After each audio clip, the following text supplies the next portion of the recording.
Jumpa lagi di Opini Budiman. Pidato Presiden Jokowi di hadapan seratusan ribu relawan yang berkumpul di Gelora Bung Karno sontak viral. Frase pemimpin berambut putih dan punya kerutan di wajah sontak menjadi diskursus politik kontemporer di negeri ini. Kata Presiden Jokowi, rambut putih dan kerutan di wajah pemimpin yang memikirkan nasib rakyatnya. Viralnya pidato presiden itu paling tidak menunjukkan bahwa Presiden Jokowi masih menunjukkan kepiawaiannya dalam memimpin dan pembentukan opini dan pengendalian opini jelang pemilu presiden 2024. Pernyataan presiden itu memang ditafsirkan macam-macam dan presiden pun mempersilahkan untuk menafsirkan apa di balik pernyataannya. Ada yang menyebutkan bahwa rambut putih mengarah kepada Gubernur Jawa Tengah Ganjar Pranowo yang memang berdasarkan survei elektabilitas berada di peringkat pertama bersama dengan Prabowo Subianto dan Anies Baswedan.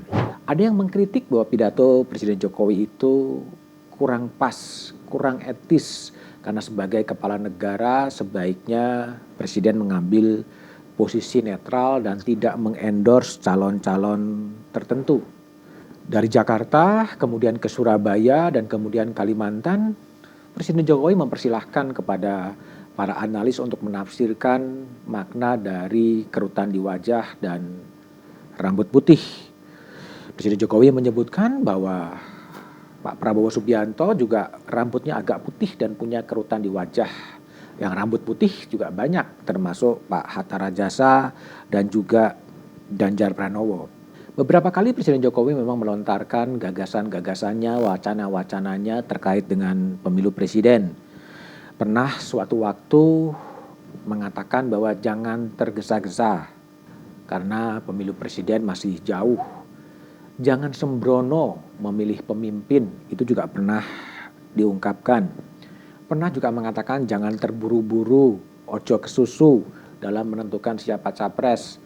Yang mungkin orang yang kita dukung ada di sini. Itu yang diungkapkan Presiden Jokowi di Borobudur ketika bertemu dengan Projo. Ada juga Presiden Jokowi mengatakan mungkin 2024 giliran Pak Prabowo Subianto yang disambut dengan sikap hormat dari Prabowo Subianto.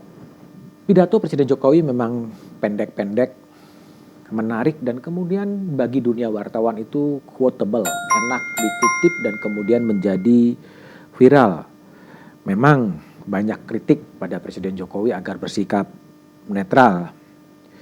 Namun Presiden pun kemudian melebarkan arah-arah politik bukan hanya pada Ganjar Pranowo tetapi juga kepada Prabowo Subianto. Sehingga rata-rata hampir calon-calon presiden itu di-endorse untuk kemudian berkompetisi. Namun jika kembali kepada konstitusi, capres dan cawapres itu adalah domain dari partai politik dan gabungan partai politik. Presiden secara konstitusional memang bisa mengatakan calon A atau calon B, tetapi siapa yang mencalonkan presiden dan calon wakil presiden adalah parpol dan gabungan partai politik. Ya kita tunggu saja apakah akan ada 2 pasang, akan ada 3 pasang, atau akan ada 4 pasang.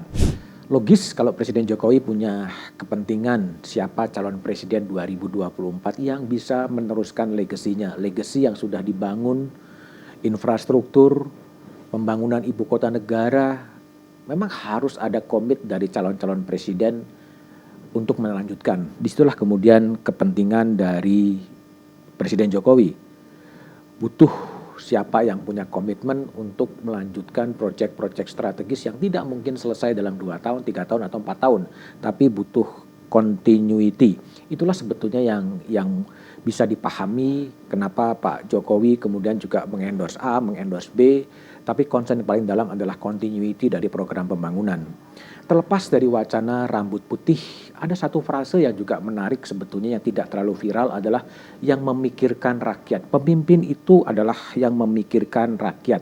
Itulah sebenarnya poin terpenting dari pidato Presiden Jokowi. Pemimpin yang memikirkan rakyat tentunya bukan pemimpin yang memikirkan diri sendiri, yang memikirkan kelompoknya, yang memikirkan golongannya. Yang betul-betul memikirkan rakyat, pemimpin itulah yang dibutuhkan bangsa ini sekarang. Pemimpin yang memikir rakyat adalah pemimpin yang bisa segera melakukan rekonsiliasi akar rumput setelah terjadi pemilihan presiden pada Februari 2024. Keterbelahan inilah yang harus kemudian dirangkul oleh pemimpin yang memikirkan rakyatnya.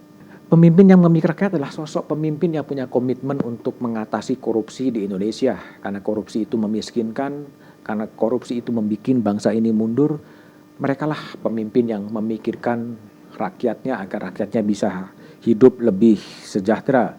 Pemimpin yang memikirkan rakyat adalah pemimpin yang memikirkan bagaimana rakyatnya sejahtera, bagaimana rakyatnya bisa mendapatkan keadilan di bumi Indonesia. Pemimpin yang memikir rakyat adalah pemimpin yang bisa mengatasi, memikirkan bagaimana kesenjangan sosial, kesenjangan ekonomi, kesenjangan Jawa luar Jawa, kesenjangan antara Jakarta luar Jakarta, kesenjangan antara kaya dan miskin itu kemudian bisa diatasi. Kepemimpinan itulah yang memang harus terus dicari oleh partai politik dan kemudian diserahkan kepada pasar pemilih untuk dipilih pada 14 Februari 2024. Mandat pemimpin memang dari rakyat, dan seyogyanya kepemimpinan itu didedikasikan untuk kepentingan rakyat.